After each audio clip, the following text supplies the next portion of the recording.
Bobby Womack came up in the golden age of soul, mentored by Sam Cooke, working alongside James Brown and Ray Charles, even inspiring Janice Joplin.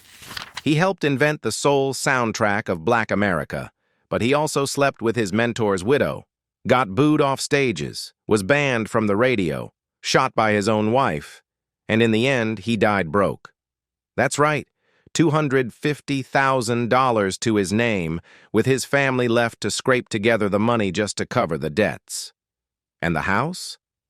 Once filled with music, laughter, and legends, it now sits forgotten, empty, dusty, silent. And then, there are the rumors, whispers about Bobby's sexuality, industry secrets, and the personal demons he never outran. Today, we're opening the door to the life Bobby Womack left behind, and the house that holds his haunted legacy. What really happened to Bobby Womack? What did he lose? What did he gain? And who didn't forgive him? This is the story they didn't want you to hear. Let's go inside. Bobby Womack, the legendary soul singer behind the iconic hit, If You Think You're Lonely Now, left behind more than just a musical legacy. He left his family buried in debt. While early estimates once placed Womack's net worth between $10 to $20 million, newly surfaced court records and family disclosures paint a much different and far bleaker picture. According to documents filed by his widow, Regina Womack, and reported by the New Pittsburgh Courier, Bobby died with serious financial burdens. Chief among them was $250,000 in unpaid child support for two sons in Indiana, one of whom was still a teenager at the time of his death. In reality, Womack had very little in terms of liquid assets when he passed away. He left behind only $52,000 in cash and less than $8,000 in personal property. That was all. For a man whose music had shaped a generation, the inheritance was shockingly modest. The family's only potential saving grace lies in the publishing rights to Bobby's music catalog. Those rights, if they continue to generate royalties, might eventually offset some of the debts. But that hope is precarious and depends entirely on the continued commercial viability of Womack's music in the years to come. And while Bobby's classics still echo in black barbershops, beauty salons, and house parties across the U.S., the rise of free streaming and music sharing on platforms like YouTube and Facebook means that millions are enjoying his songs without contributing to the estate. His family, deeply concerned, has expressed frustration that viral nostalgia isn't the same as sustainable income.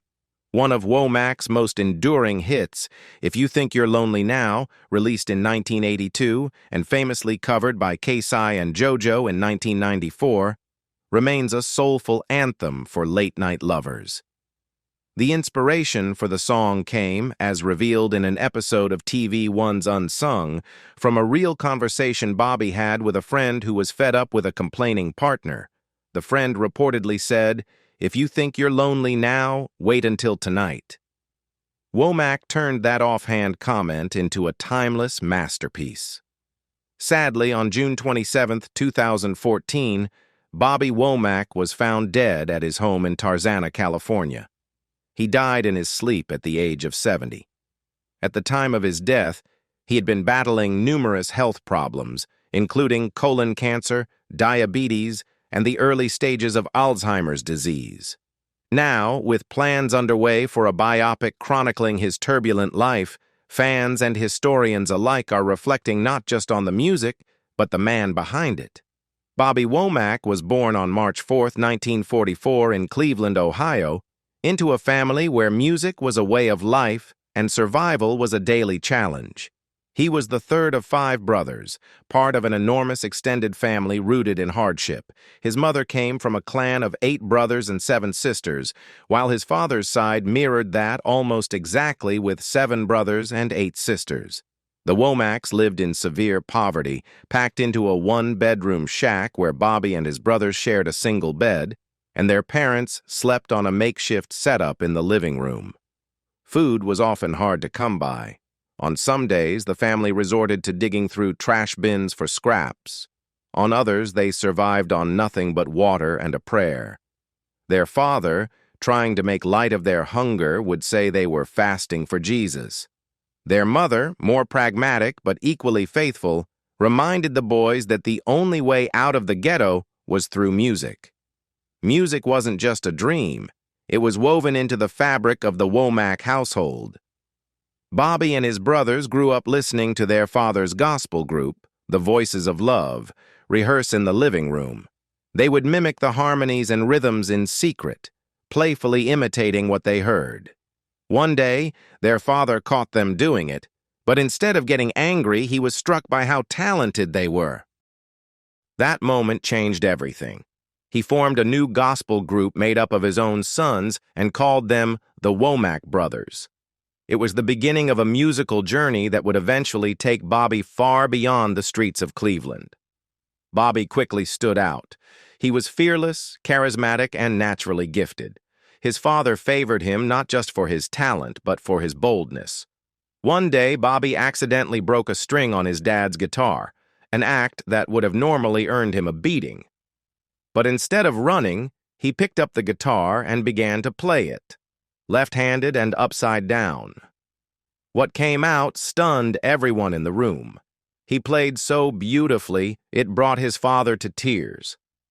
In that moment, Bobby proved he wasn't just mimicking music. He was music. Moved by his son's raw talent, his father went out and bought guitars for all the boys. The Womack brothers began their musical journey singing in churches across the Midwest, quickly earning respect among the gospel community. They shared stages with revered acts like the Five Blind Boys and other local gospel powerhouses, but their defining moment came when they were invited to open for the Soul Stirrers, led by none other than Sam Cooke, the reigning superstar of gospel music. At the time, Sam Cooke was more than just a singer. He was a phenomenon. After stepping in as lead vocalist for the legendary R.H. Harris, Sam revolutionized gospel performances. His smooth, almost pop-like delivery captivated audiences in a way the genre had never seen. Women in the congregation wept and fainted during his solos. While fans were enthralled, many traditional preachers were uneasy, accusing him of turning church into a concert. Still, Sam's appeal was undeniable. When he first heard the Womack brothers sing, he was instantly impressed. He saw in them a raw, youthful energy and deep musical potential. Sam encouraged the boys, took them under his wing, and promised to help them find a way into the industry. It was a turning point for the group, and especially for young Bobby. As the brothers began traveling more frequently, they found themselves crossing paths with future icons, Aretha Franklin, Marvin Gaye, and the Staple Singers, to name a few. In 1954, during one of those gigs, they met a music promoter who had worked with a group known at the time as the Mascots, who would later become the OJs. This promoter saw star potential in the Womack brothers, but there was a catch. He wanted them to leave gospel behind and switch to bebop. Their father wasn't having it. To him, secular music was the devil's work. He had always seen gospel as not just music, but a calling. But when the promoter offered them $300 to record a secular single, a sizable sum for a family scraping by in poverty, the decision was made. The boys entered the studio and laid down their first track, Buffalo Bill. Bobby Womack was only 10 years old at the time, already stepping into a world far bigger and far more complicated than he could yet understand. But then, a strange twist changed everything. The day after the Womack brothers recorded their first track, the man who produced it claimed the song had been stolen. Almost overnight, it popped up on the radio, but under someone else's name. The group had been robbed of their first shot before they even had a chance to celebrate. Meanwhile, Sam Cooke had fully crossed over into the secular music world. Having left gospel behind, he was now a rising superstar. His single, You Send Me, was climbing both the R&B and pop charts, and he had just started his own label, SAR Records, which stood for Sam and Alexander Records. It was more than just a business move. It was a way for Sam to give other black artists the kind of support and control the industry so often denied them. Sam still had his eye on the Womack Brothers. He wanted to bring them under his wing again, but with a condition. "Ain't no money in gospel music," he told them plainly. If they wanted real success, they'd have to make the jump to secular music. It was a hard choice, especially given their religious upbringing. But the brothers agreed. They were ready to chase something bigger. With that decision, Sam gave them a new identity. He renamed them the Valentinos, a smoother, more marketable name for their new direction. Their first secular release, Looking for a Love, quickly made waves. It hit number 8 on the R&B charts and even cracked the Billboard Hot 100 at number 72. For a group just making the leap from church pews to soul grooves, it was a promising start. To toughen them up and show them the ropes, Sam Cooke put them on tour with none other than James Brown. Now, James and Sam didn't always get along. They weren't exactly friends, but they had a healthy respect for one another. According to Bobby Womack, James once admitted he was jealous of Sam, not for his talent, but for his looks. "Sam was handsome," James supposedly said. "I had to work for my attention." At the time, James Brown was exploding with hits like Please, Please, Please, and Try Me. He was a perfectionist, known for running his band like a military unit.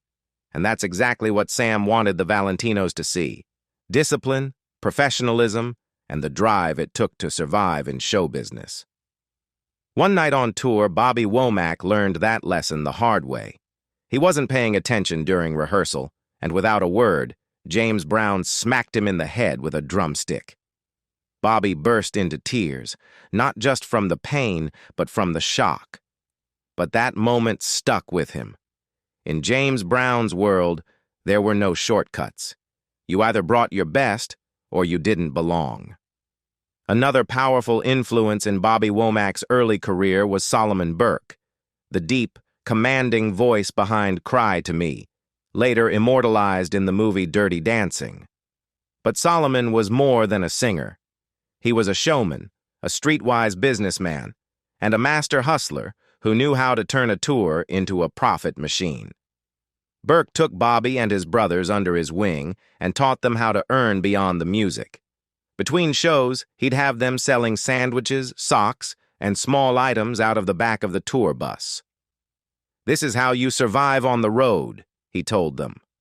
But not everyone approved. James Brown, ever the strict disciplinarian, hated the idea. He felt it was beneath serious musicians, and the tension eventually forced Solomon to part ways with the tour. It was around that same time the Womacks encountered a young guitarist named Jimi Hendrix.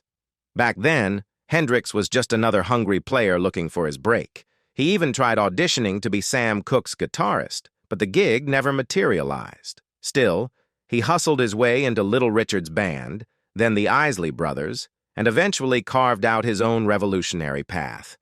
Bobby and Jimmy got along well.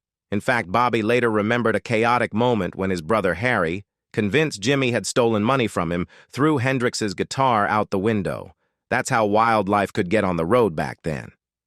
Then came 1964, a year that would change everything. Bobby and the Valentinos released It's All Over Now. The song didn't make much noise initially until Sam Cooke came to Bobby with surprising news. A new British band called the Rolling Stones wanted to cover it. Bobby was furious. He didn't understand why he should give up his song to a group of unknowns across the Atlantic. But Sam, ever the mentor, sat him down and laid out the publishing game. "Let them record it," Sam said. "If it hits, you'll make more money from the publishing than you ever would from performing it." Sure enough, the Rolling Stones version soared to #1 in the UK. Not long after, Bobby opened his mailbox to find a $30,000 royalty check. It was the first major payday of his career, and a lesson he'd never forget. From then on, Sam drilled the same advice into him again and again. Never give away your publishing. That's how you feed your family forever. As their bond deepened, Sam and Bobby grew closer, personally and professionally. Sam loved Bobby's raw, left-handed guitar style and brought him into more recording sessions, sometimes sidelining the other Womack brothers. It created strain within the group, but Bobby couldn't walk away from what felt like a once-in-a-lifetime opportunity.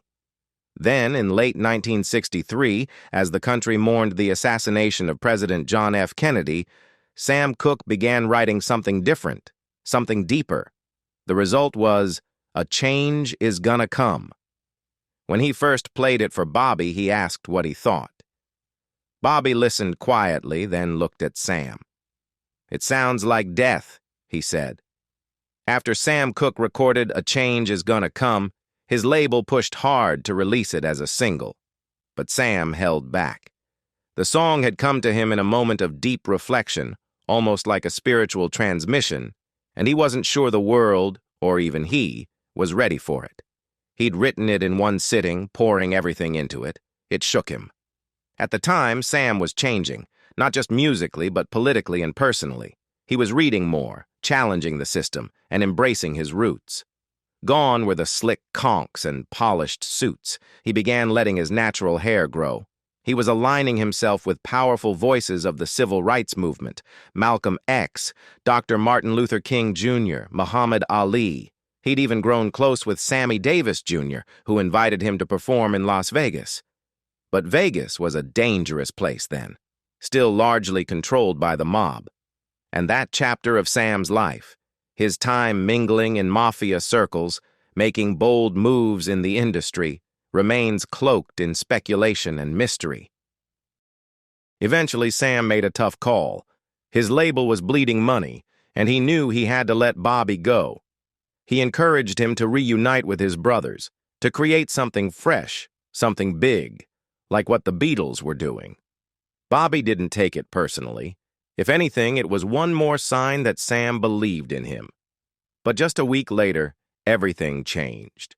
News broke that Sam Cooke had been shot and killed in a motel. Official reports claimed it was a justifiable homicide, the result of an altercation with a motel manager over a woman. But Bobby never bought the story. He heard all kinds of whispers. Some said the mob had him killed, others blamed powerful figures in the record business who wanted Sam out of the way. And then there were rumors about the woman he was with, a prostitute, allegedly. The story never sat right with Bobby. After Sam's death, the vultures circled. Everyone wanted a piece of what Sam left behind: his music, his money, and especially his widow, Barbara. Bobby saw the chaos and felt protective. To him, Barbara wasn't just Sam's widow, she was someone Sam had trusted. Bobby felt it was his duty to shield her. He started keeping an eye on her, running off men who tried to take advantage. Eventually, Barbara turned to him and said, "If you're going to keep chasing my boyfriends away, you might as well be my man." That's how it started. Their decision to marry shocked everyone, and the backlash was instant and brutal. Fans turned on Bobby. Sam's family felt deeply betrayed. At shows, Bobby was booed. Radio stations blacklisted his records. His name became poison in certain circles. The stress was unbearable, and Bobby started using cocaine to cope. It didn't help that Sam's brother Charlie made it clear if he ever saw Bobby, there'd be a problem.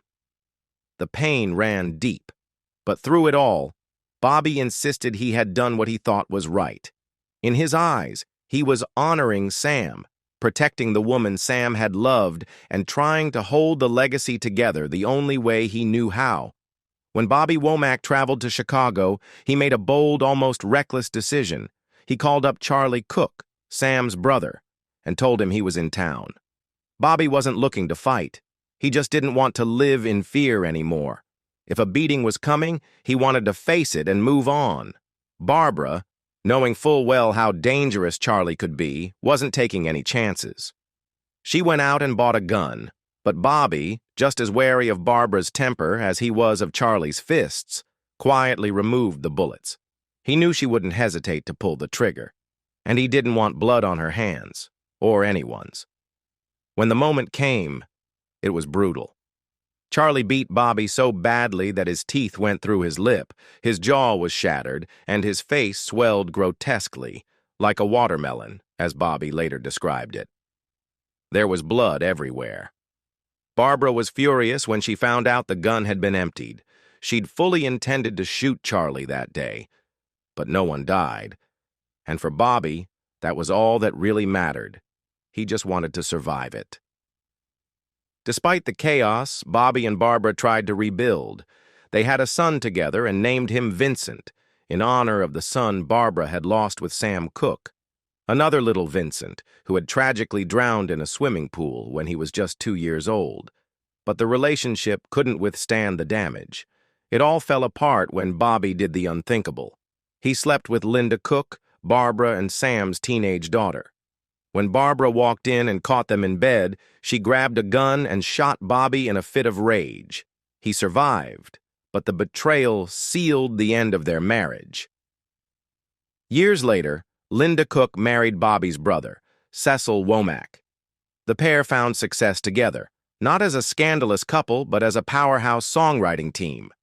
They wrote the soulful Teddy Pendergrass hit Love TKO, among others, turning Heartbreak into harmony. Meanwhile, Bobby's career was in ruins. After the scandal, radio stations refused to play his music. He was blacklisted. Desperate for work, he turned to Ray Charles and started playing guitar again, hoping for a new chapter. But working with Ray didn't go smoothly either. According to Bobby, Ray Charles was too wild for him. He told stories about having to wear old stage suits that made him itch, because the last guy who wore them had an STD. Bobby joked that Ray would brag about how beautiful his girlfriends were when, in truth, they were far from it. Ray's behavior made things tense. Bobby claimed Ray tried to fly planes, drive cars, and frequently crashed into people, but it all came to a head during one explosive argument, when Ray threatened to slap Bobby. That was the final straw. Bobby walked away. Again. After the chaos and controversy had nearly derailed his entire career, Bobby Womack found a lifeline: Wilson Picket. Picket brought Bobby back into the fold, helping him reconnect with the music industry. That collaboration opened doors, leading Bobby to work with a string of legends: Aretha Franklin, Jackie Wilson, Dusty Springfield, and even Elvis Presley. It was rumored that Elvis himself wanted to collaborate with Bobby. An ironic twist, considering Elvis had long been accused of borrowing, if not outright stealing, from the innovations of black artists. But that's a conversation for another day. Wilson Picket wasn't just a gateway, he was a friend. He pushed hard for Bobby, even trying to get his label to sign him. They passed. So instead, Picket recorded several of Bobby's songs, including I'm a Midnight Mover and I'm in Love, both of which became hits in their own right. But like so many of Bobby's relationships in the industry, this one didn't last either. Picket, as Bobby would later put it, was just too wild. Bobby once recalled walking into Picket's house and being shown a closet stacked to the ceiling with cash. Picket didn't believe in banks. He kept all his money at home, in plain sight. That story stuck with Bobby, not just for the shock value, but because it spoke to the kind of unpredictable life they were all living back then. There was also guilt. Bobby would later say he felt responsible for introducing Wilson Picket to cocaine, something he came to deeply regret as addiction took its toll on many artists from that era. Despite the turbulence, Bobby kept moving. He eventually landed a record deal with Minute Records and released the album Fly Me to the Moon. The album featured the single California Dreaming, a soulful reinterpretation of the Mamas and the Papas hit. Bobby's version climbed to number 43 on the Billboard Hot 100 and reached number 20 on the R&B chart, his first taste of solo success. Around that same time, he crossed paths with another rising icon, Janice Joplin. Janice had heard Bobby's music and was struck by his voice and style. She asked him to write her a song, and one day, after riding in Bobby's Mercedes-Benz, inspiration struck. That moment eventually led to the creation of the iconic song Mercedes-Benz. They also recorded another track that night, Trust Me, which would appear on her posthumous album. but their collaboration ended in tragedy. While they were working together, Janice casually mentioned that her drug dealer was on the way and asked Bobby to leave. A few hours later, she was found dead from a heroin overdose. Bobby Womack's journey through the music world was marked by brilliance, heartbreak, and chaos. Over the years, he collaborated with some of the most legendary and unpredictable figures in the industry. Sly Stone was one of them, known as much for his musical genius as for his wild, erratic behavior. Then there were Ike and Tina Turner. Bobby recalled how Ike would lock artists in the studio for days, sometimes even weeks, refusing to let anyone leave until the work was done. It was intense, but Bobby kept grinding, kept creating. On September 15, 1971, Bobby released Communication, a deeply personal album that included the hit single, That's the Way I Feel About You. The song struck a chord with audiences, soaring to #1, 2 on the Billboard R&B chart and reaching #1, 27 on the pop chart. He followed up that success with Understanding, released the same year. That album featured the chart-topping Woman's Gotta Have It, which hit #1, 1 on the R&B chart, and the heartfelt Harry Hippie, a tribute to his brother. Harry Hippie became Bobby's first gold-certified single, peaking at #8 on the R&B chart. As the 1970s unfolded, so did new opportunities. With the rise of black cinema, Bobby was tapped to compose the soundtrack for Across 110th Street, a gritty urban crime drama. The title track, moody, soulful, and honest, became one of his most iconic pieces of work. Decades later, Quentin Tarantino resurrected the song in Jackie Brown, 1997, introducing Bobby's genius to a whole new generation. Then came Facts of Life in 1973, another successful album that featured the soul-drenched single, Nobody Wants You When You're Down and Out. That song climbed to #1, 2 on the R&B chart, cementing Bobby's place as one of the defining voices of his era. But behind the music, Bobby's personal life was unraveling. In 1974, tragedy struck in the most horrific way. His brother Harry, the same brother he had honored with a gold record, was stabbed in the neck by his girlfriend. She thought he had been cheating after seeing women's clothing in Bobby's house, not realizing they belonged to Bobby's girlfriend. Harry stumbled out to the porch, bleeding, desperate for help. But no one came. Neighbors watched in shock, doing nothing as Harry bled out, still alive with the knife lodged in his neck. He died before help arrived. The heartbreak didn't end there. In 1978, Bobby and his then-wife Regina suffered another devastating loss. Their infant son, Truth, died tragically after slipping between the bed and the wall. Regina had asked Bobby to check on the baby, but he delayed. He wanted to do a line of cocaine first. By the time he reached his son, it was too late. The guilt gnawed at him, and he spiraled even further into addiction. As if fate hadn't already dealt enough blows, Bobby was later hit with one more unimaginable tragedy. His eldest son, Vincent, born from his relationship with Barbara Cook, died by suicide at just 21 years old. A gunshot wound to the head. The grief was unbearable. Bobby had lost a brother, a baby, and now a son. All while trying to keep making music, trying to stay relevant, and trying to stay alive. Even after suffering unimaginable personal losses, Bobby Womack refused to let tragedy silence his voice. In 1981, he released what would become one of the most defining songs of his career, If You Think You're Lonely Now. With its aching vulnerability and raw emotion, the track climbed to #1, 3 on the Hot Soul Singles chart, and held its place for 4 weeks. Decades later, Casey Haley of Jodeci revived the song's legacy with a powerful cover for the film Jason's Lyric. That single was part of The Poet, an album that marked a creative and commercial high point in Bobby's career. The record shot to #1, 1 on the Billboard R&B chart, and for many fans and critics alike, it remains his most celebrated body of work. Another standout from the album, Where Do We Go From Here?, captured Bobby's signature blend of soul-searching lyrics and gospel-rooted intensity. He didn't stop there.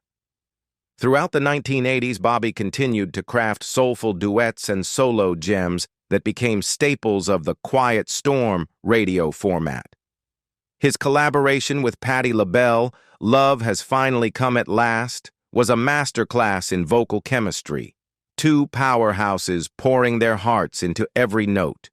He also released I Wish He Didn't Trust Me So Much, a song rumored to have been co-written with Linda Cook, which left listeners wondering if the lyrics revealed deeper truths from Bobby's own chaotic past. Then came No Matter How High I Get, I'll Still Be Looking Up to You. With Wilton Felder, a ballad so hauntingly beautiful, many fans mistook Bobby's vocals for those of a woman. It was Bobby, though, at his most tender. Through all the personal demons, drug battles, and industry betrayal, Bobby never stopped doing what he loved. He kept performing, his raspy voice telling stories of pain, redemption, and survival to audiences around the world. In 2009, after decades of influence and resilience, Bobby Womack was inducted into the Rock and Roll Hall of Fame. For many, it was long overdue. This was the man whose guitar had backed Sam Cooke, who had written hits for the Rolling Stones, and who had helped shape the very sound of modern soul. But just 5 years later, on June 27, 2014, Bobby passed away at home. He was 70. No official cause of death was released. However, Bobby had publicly faced numerous health struggles in his final years, including diabetes, early-stage Alzheimer's, and colon cancer, which he had reportedly overcome after surgery. In his final days, Bobby Womack resided in a modest home in Tarzana, California, a quiet suburb nestled in the San Fernando Valley. Far from the glitz of Hollywood, the house was a reflection of a man who had once stood at the pinnacle of soul music but had since retreated into solitude. The residence, once filled with the sounds of rehearsals and the warmth of family gatherings, became a silent witness to Womack's declining health and personal struggles. Rooms that may have echoed with melodies like If You Think You're Lonely Now stood quiet, their walls bearing the weight of memories. Personal belongings, photographs, and musical instruments were left untouched, creating an atmosphere of a life paused. Today, the house remains a poignant symbol of Womack's complex legacy, a place where triumphs and tribulations coexisted. While the exterior may show signs of wear, it's the interior that tells the true story. One of a legendary artist who, despite his fame, faced profound personal challenges. That's a wrap for this video. Thanks for hanging out with us. If you enjoyed this video, please like, share, and subscribe to our channel.